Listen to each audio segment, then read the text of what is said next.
Okay. Here we go. So,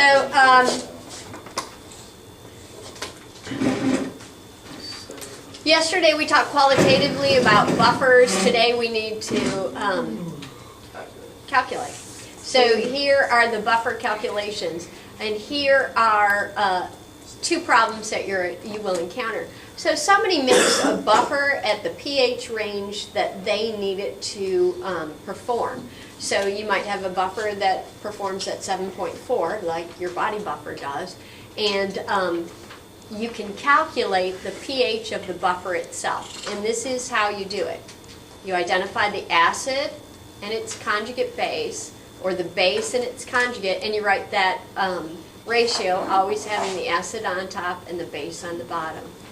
You need to find the molarity of the acid or the base and its conjugate, and you plug that molarity into this, what that I am calling the Wonder equation, to find the hydrogen ion concentration, and then you find the pH.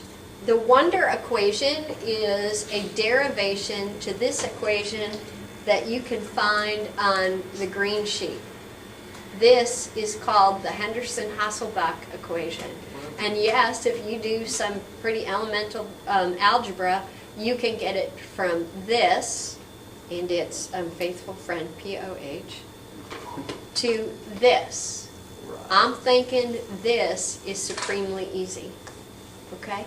Please memorize this, because I think in the heat of battle, that is the AP test, that this, you staring at this, you're not going to be able to very quickly go from this to this.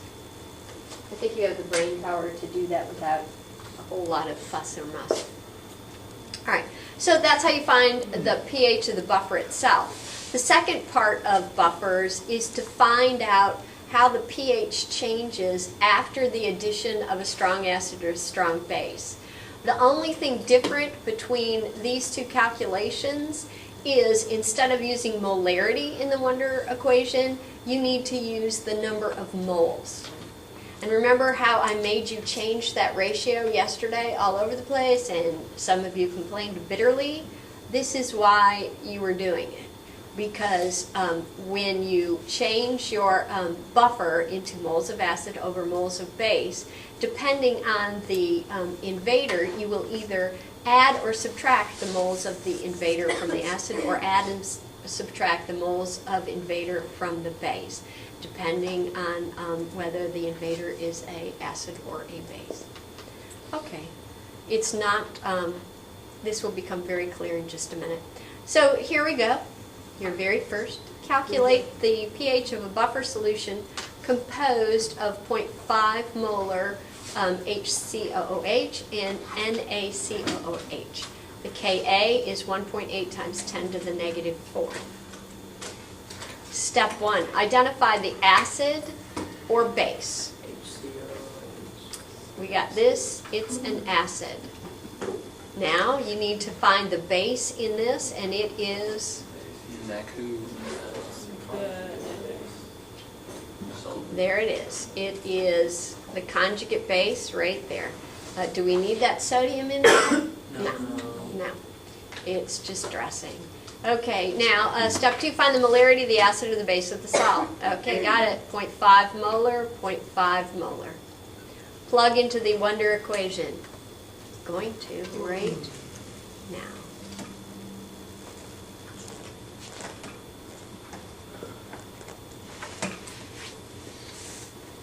Hydrogen ion concentration is equal to Ka times the molarity of the acid over the base. These cancel, so this is the hydrogen ion concentration. The pH is equal to the negative log of that hydrogen ion concentration. So the pH is equal to 3.74.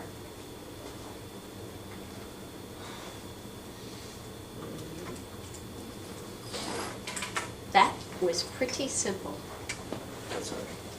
No, it doesn't. It's not so much worse.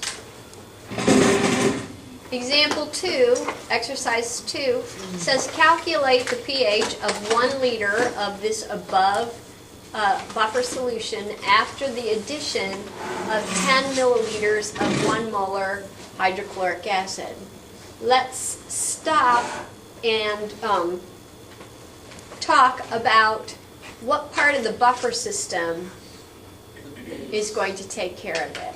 So our memory hook from yesterday was acid added, base buffered. So when we write that equation, acid added, the base is,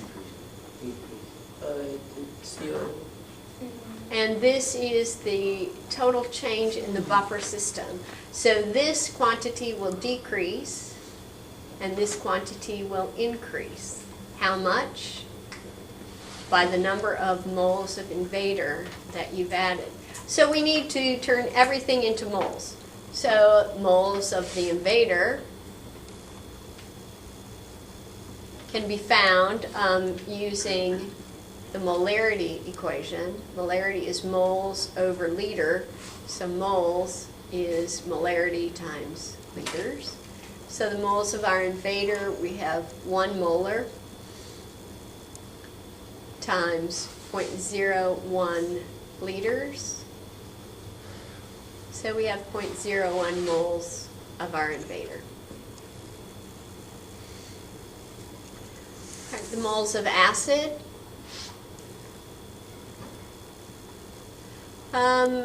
We have 0.5 molar times 1 liter of the solution.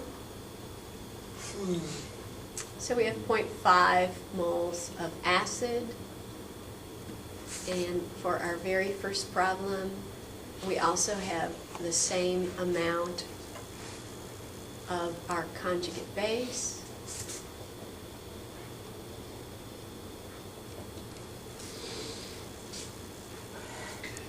Okay, now we're going to, we're ready to use our modified Wonder equation. So we're going to take the, we're going to take the moles of the acid, and according to our equation, we will add the moles of the invader. We'll take the moles of the base, subtract the moles of invader. So Ka is 1.8 times 10 to the negative 4. The moles of our acid is 0.5 plus the moles of our invader, 0.01. The moles of our base, 0.5, minus the moles of the invader. That resolves to this.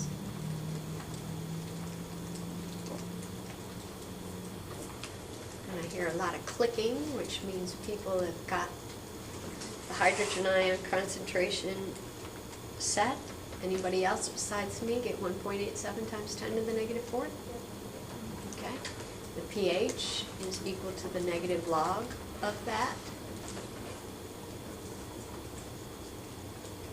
And the pH changes a bit. It becomes 3.73. So this is what the pH of the buffer is. You've invaded it with some strong acid, and the buffer protects the pH. It doesn't change much at all. Okay, this problem is missing something for you. You don't know how many, what the volume is of the HCl that's added. Let's add 10 milliliters of it. So you cannot solve this problem without that information. Okay. I was just wondering why is 10 milliliters of what? Of the strong acid, the invader. Why is the first one talking about concentration, the first equation, the second one moles? Because it ends up that you need to do a neutralization problem for this second one. And I'm doing the neutralization right within the equation instead of neutralizing it, finding the volume, and then going ahead and putting it into this equation. I could do that if I wanted, but I'm doing it in one step instead. Could you like say, because all the other ones are in the same solution, so they all have the 1 liter volume? I'll be glad to show you how you do it with the neutralization and then back to the other way off camera. I think this is just so fast and easy and hard to mess with that we should go with this. I'll show you. Last year I did the neutralization problem, then plugged it into the modified Henderson-Hasselbalch, and it's probably twice as much work.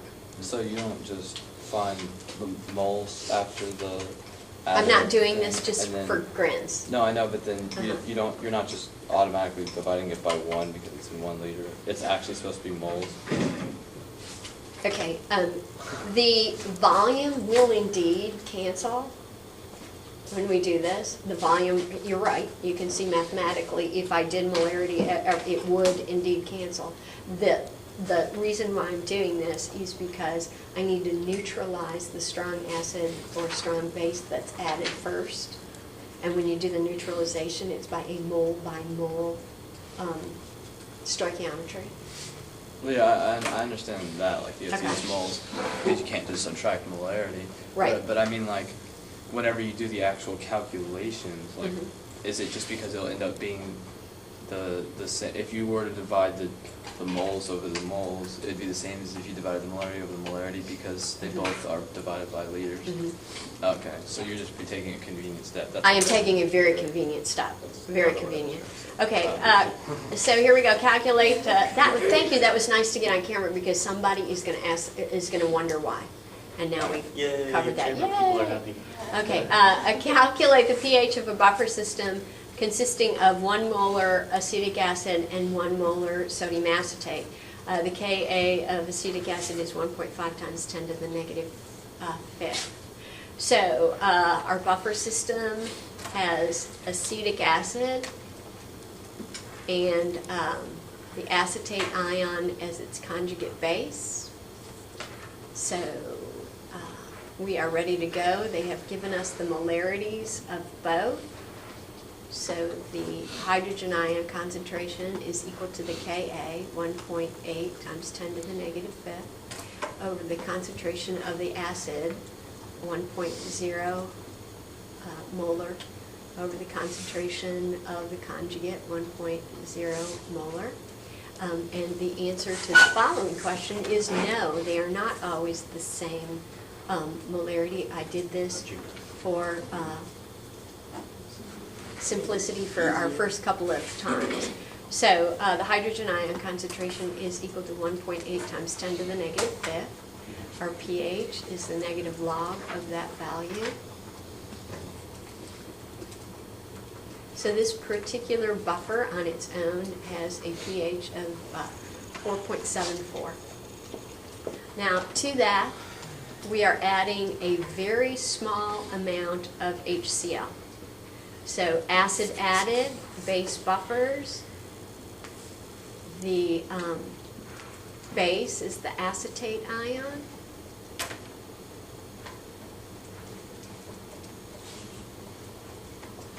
So this will decrease, and this will increase. But before we can mess with anything, everything must be put in terms of moles. So I need the moles of the invader. The moles invader is the molarity times the volume, 0.01 liters. So I have added 0.001 moles of the invader. The moles of acid. We're using 1 liter of the solution. Its molarity is 1. So So I have 1 mole of acid and my moles of base. I have 1 mole of base as well. Okay, so I'm going to use my modified equation. And according to my reaction, I see the moles of the acid will increase while the moles of my base will decrease. So I have Ka, and I have moles of the acid, which is 1.0 minus my invader, plus my invader, and 1.0 minus my invader. All right, when I'm done with all of that mess, keeping everything together, what do I end up with? All right, and my pH ends up to be 4.74. Yeah. My hydrogen ion concentration is virtually unchanged because I added very, very little invader.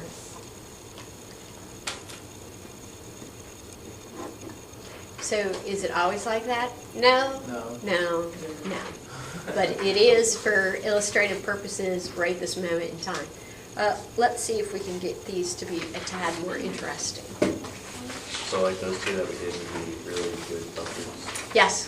Well, actually, the deal about them is we are adding very, very little invader.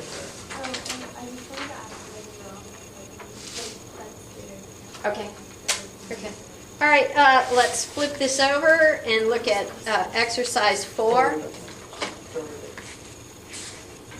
See, I cross those out.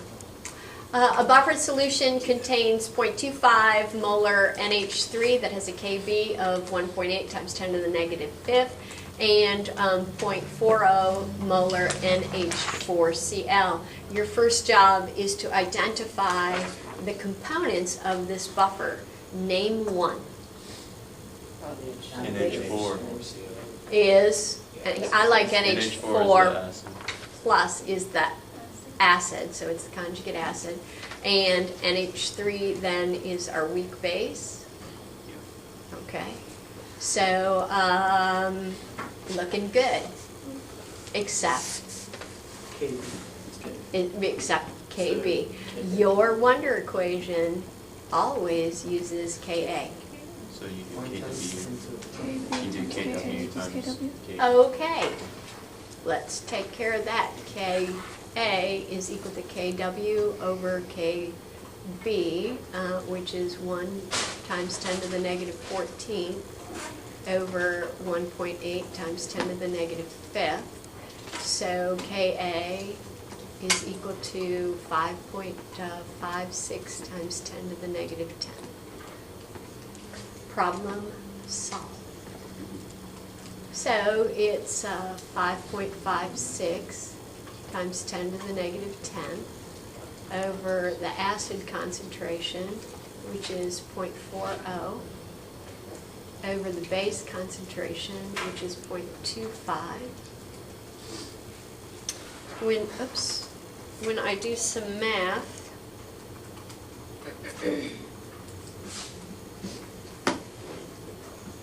I didn't do this math. Somebody tell me what the hydrogen ion concentration is. 8.96 Times 10 to the negative 10. 10. That's 8.9 times 10 to the negative 10. So the pH is equal to the negative log of that value. 9.05.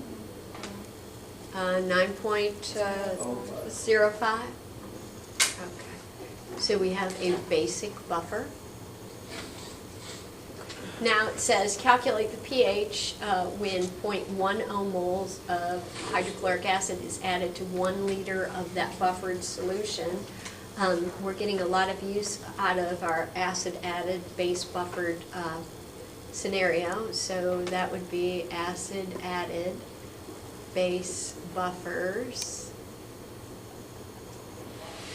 So this will decrease and this will increase. Now we're off to step 2. Everything has to be changed to moles. Moles of the invader are given.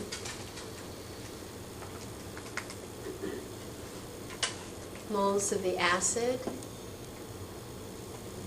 is equal to the molarity times the volume. The molarity is 0.4 and the volume is 1 liter. So that is 0.4 moles. And the moles of the base is 0.25 molar times 1 liter is 0.25 moles. All right, now I'm ready to put it in my modified equation. The Ka is 5.56 times 10 to the negative 10th. The moles of the acid is 0.40 plus the moles of the invader, 0.1. The moles of the base, 0.25 minus the invader, 0.1, gives me 5.56 times 10 to the negative 10th, 0.50 over 0.15.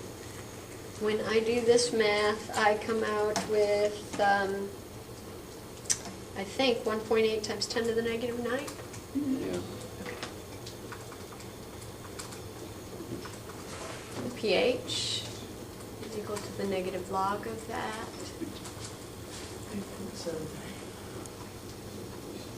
Is equal to 8.73. Okay, so we've added more strong acid, and you can see that the pH has changed, but not as much as if the buffer wasn't there. All right, now a buffering capacity is defined as the amount of acid or base that the buffer can neutralize before the pH begins to change a lot. If you overwhelm a buffer system, if you notice, we've added small amounts of the invader compared to the concentration of the buffer itself. That's why the pH hasn't changed appreciably.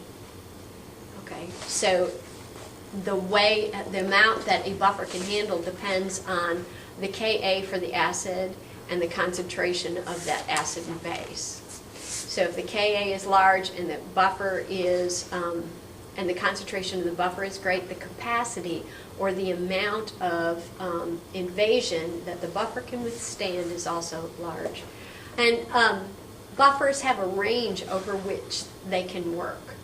A good rule of thumb is the pH range of a buffer is equal to the pKa. What is the pKa? pKa is the negative log of the Ka. So they're saying that if you find the pKa, that the buffer will buffer to plus or minus 1 pH unit of the pKa. Right? Here we go, watch this. All right, we have H3PO4, it has a Ka of 7.5 times 10 to the negative third. The pKa for that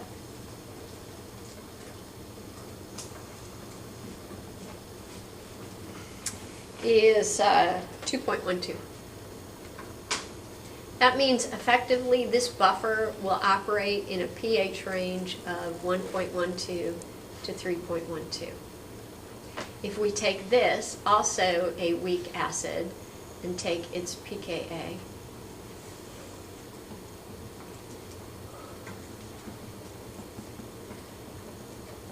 it's 7.21. So the pH range for which this buffer would be effective is 6.21 to 8.21. And once again, we could use this weak acid as well. Its pKa is equal to, I don't know, 12.32? Okay. So that means it's going to be useful for conditions that have a pH of 11.32 to 13.32. Our goal was to make a buffer solution that had a pH about 7.40. Obviously, you would use this as your weak acid because it would make a buffer that by itself had a pH around that range.